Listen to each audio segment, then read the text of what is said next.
ورحمة الله وبركاته. ازيكم يا احلى متابعين في الدنيا كلها؟ يا رب تكونوا بخير. وحشتوني جدا جدا جدا. يلا بينا نبدا كلامنا. اول حاجه الصلاه على الرسول، اللهم صل وسلم وبارك عليك يا حبيبي يا رسول الله وعلى اله وصحبه اجمعين. عاملين ايه؟ وحشتوني قوي من الفيديو اللي فات. عايزه اقول لكم بقى ان النهارده الفيديو دوت كلنا محتاجينه، انا وانتي وكل ست بيت، بما اننا في اول الشهر فمحتاجين ايه بقى؟ نظبط ميزانيتنا عشان ايه الميزانيه ما تخرمش كده مننا. فانا في واحده متابعه حبيبتي طلبت مني على الخاص بتاعي ان انا اعمل لها ميزانيه في حدود 2000 جنيه شامله الاكل، فطار وغدا وعشاء والحلو والتسالي وكل حاجه. هم 4 افراد بس هي عندها تموين ومن غير منظفات ولا حاجه، يعني هي اكل بس. فطبعا انا ما بتاخرش عليكم، قعدت عملتها لها. فانا استاذنتها ان انا اعملها اعملها يعني الفيديو في القناه عشان الكل يستفيد. فبما اننا في اول الشهر هقول لكم على الميزانيه دي ان شاء الله كلنا هنستفيد منها.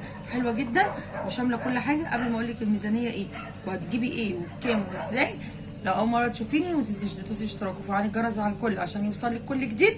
وما تنسوش بقى اللايكات الكتير وكومنتاتكم الحلوه اللي بتشجعني وبتفرحني. تمام، نقول بسم الله. طبعا الحاجه غليت جدا جدا، البطاطس والطماطم والكوسه والبتنجان وكل حاجه، ربنا يرحمنا، بس لازم نشتري. هنعمل ايه؟ فانا جبت ايه؟ اولا عملت بند الخضار، قلنا زي ما قلت لكم في الاول الميزانيه 2000 جنيه ل4 افراد شامله فطار وغدا وعشاء. فانا عملتها لها بالحلو كمان بالتسالي. هتقولي لي يا سوسه ازاي ده الكلام ده مش معقول؟ هقول لك تعالي بينا نشوف. اول حاجه هنجيب 3 كيلو بطاطس ب 75 جنيه. 3 كيلو بطاطس ب 75 جنيه. الاول قبل ما ابدا في الكلام عايزه اقول لك ان الاسعار بتختلف من مكان لمكان، وانا عشان اظبط ميزانيتي كست بيت شاطره وموفره ومدبره اعمل ايه؟ الف في السوق كله على ايه الحاجات اللي هي جودتها عاليه وفي نفس الوقت بسعر اقل. تمام، لان في طبعا في تجار عندهم جشع كتير فبيغلوا يعني بيأفوروا شويه في الاسعار. فانت في نفس المكان تلاقي نفس الحاجه بكذا سعر، فانت دوري على السعر اقل والجوده الاعلى. ماشي، يلا ندخل بقى في الميزانيه. في الخضار اول حاجه هجيبي 3 كيلو بطاطس ب 75 جنيه. 3 كيلو بطاطس 75 جنيه. هجيب 2 كيلو بطاطا 15 جنيه، لان هي قالت لي ان هي عندها اطفال، هي وجوزها وطفلين. خلاص، 2 كيلو بطاطا 15 جنيه. 3 كيلو بصل ب 20 جنيه. 4 كيلو طماطم 60 جنيه. هجيب 2 كيلو بتنجان رومي ب 20 جنيه. هجيب كيلو بتنجان ابيض ب 10 جنيه. هجيب كيلو فلفل رومي 15 جنيه. هجيب كمان حزمتين ملوخيه ب 10 جنيه. وهجيب كيلو خيار 15 جنيه. انا هنا قايله الاسعار المتوسطه، الحاجات اللي يعني الوسط في الاسعار، ولا اللي هي المبالغ فيها ولا الحاجات الرخيصه قوي. يبقى كيلو خيار معانا ب 15 جنيه. هجيب كمان نص كيلو باميه 20 جنيه. هجيب كيلو قته ب 10 جنيه. هجيب كيلو كوسه 20 جنيه. هجيب نص جزر ب 12 جنيه ونص، يعني كيلو عامل 25 جنيه. هجيب خضره ب 10 جنيه. هجيب كيلو ليمون ب 10 جنيه. كده عاملين معايا 320 جنيه خضار باذن الله. يبقى انا كده جبت خضار ب 320 جنيه. هنيجي بقى للفاكهه. في فاكهه كمان يا سوسه؟ هقول لك دي فاكهه كمان هتكفينا. انت بقى بحركاتك بتكاتك كده هتقسميها وتظبطيها. هجيب 2 كيلو مانجا ب 50 جنيه. هجيب 2 كيلو موز ب 40 جنيه. هجيب كيلو ونص عنب 55 جنيه. هجيب 2 كيلو ونص جوافه ب 25 جنيه. يبقى انا كده عندي كام؟ 4 اصناف فاكهه، ومن كل صنف الكميه كبيره ما شاء الله هتكفي وهتفيض. يعني تقسميها بقى على حسب تنوعي. تمام، كده انا عندي الفاكهه ب 150 جنيه. يبقى مجموع الخضار والفاكهه 470 جنيه. حلو كده. هنخش بقى على البروتين. هجيب كرتونه بيض ب 170 جنيه. كرتونه البيض ب 170 جنيه. هجيب كمان كيلو بانيه ب 190 جنيه، هقسمه على مرتين. هجيب كيلو الا ربع كبد وقوانص ب 60 جنيه. وهجيب نص مفروم مستورد ب 100 جنيه.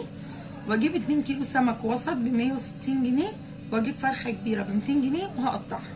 تمام، هقطعها 8 او اقطعها 10 كمان، بس هقطعها 8 حلو. خلاص، يبقى كرتونه بيض وكيلو بانيه وكيلو الا ربع كبد وقوانص ونص كيلو مفروم مستورد و2 كيلو سمك وسط. وهجيب فرخه كبيره. كده عامل دي البروتين 885 جنيه. او كمان البيض هينفع في الفطار وهينفع في الغداء، يعني فطار وغدا. بقى كده معايا الخضار والفاكهه والبروتين ب 1350. 1350 وبزياده كمان، ده احنا عاملين زياده في الاسعار. تمام. انا بقى كمان هنا هجيب 4 كيلو رز زائد 2 كيلو بتوع التموين. هجيب بقى هنا 4 كيلو رز زائد عندي 2 بتوع التموين، يبقى كده 6 كيلو. ال 4 كيلو اللي انا جايباهم ب 108 هيعملوا عاملين 108. الكيلو ب 27 جنيه برده متوسط، في الاقل وفي الاكتر وعلى حسب، يعني ممكن كمان تلف شويه وتجيبي اسعار اقل من كده. يبقى الكيلو ب 27، هجيب 4 كيلو ب 108. كمان كيلو شعريه 24 جنيه، و3 كيلو مكرونه مشكله ب 72 جنيه. وهجيب ب 10 جنيه ملح، وهجيب 2 ازازتين زيت ب 110، وهجيب ب 40 جنيه فول تدميس، وهجيب عدس اصفر ب 20 جنيه، وعدس بجبه ب 20 جنيه، نص ذره فشار ب 20 جنيه، حمص الشام ب 20 جنيه، ترمس ب 20 جنيه. هجيب 2 كيلو دقيق ب 36. كده العلافه عامله 495 جنيه. هتقولي لي يا سوسه ايه 20 جنيه دي؟ هقول لك دلوقتي يا حبيبتي، الميزان الديجيتال او الرقمي هو بيدخل السعر، انت تقولي له عايزه ب 10، عايزه ب5، عايزه زي ما انت عايزه، ب 20 باي حاجه بيقول لك. فانت تقولي له عايزه ب 20 جنيه عدس، وب 20 جنيه ترمس، وب 20 حمص، ما فيهاش اي مشكله، وهيطلع لك بالجرامات. تمام. كده قلنا العلافه عامله 495 جنيه. انا هنا اشتريت بطاطا، واشتريت الترمس، واشتريت حمص وفشار اسفه ديت لزوم ايه التسالي، واشترينا كمان دقيق دوت عشان نعمل بيه كيكه وتعملي بيه معجنات.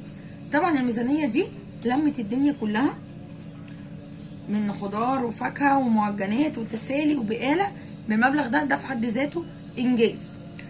هجيب كمان 5 كيلو لبن طبعا على مدار الشهر ب 150 جنيه، 5 كيلو لبن ب 150 جنيه.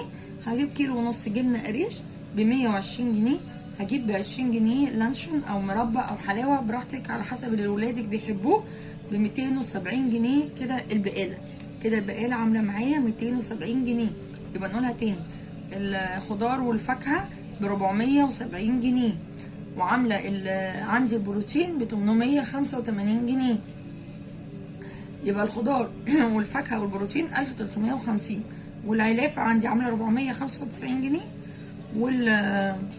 والجبن ب 270 جنيه.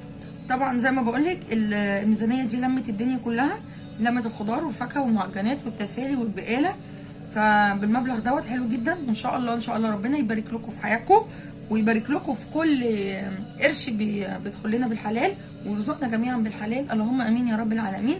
يلا بينا نذكر الله كده ونقول اللهم صل وسلم وبارك عليك يا حبيبي يا رسول الله، ونحمد ربنا على اللي احنا فيه وعلى حياتنا وعلى عيشتنا مهما كانت. والله يا جماعه بجد بجد احنا في نعمه احسن من غيرنا، وفي غيرنا كتير بيتمنى عيشتك اللي انت عايشاها ديت، في غيرك كتير بيتمناها.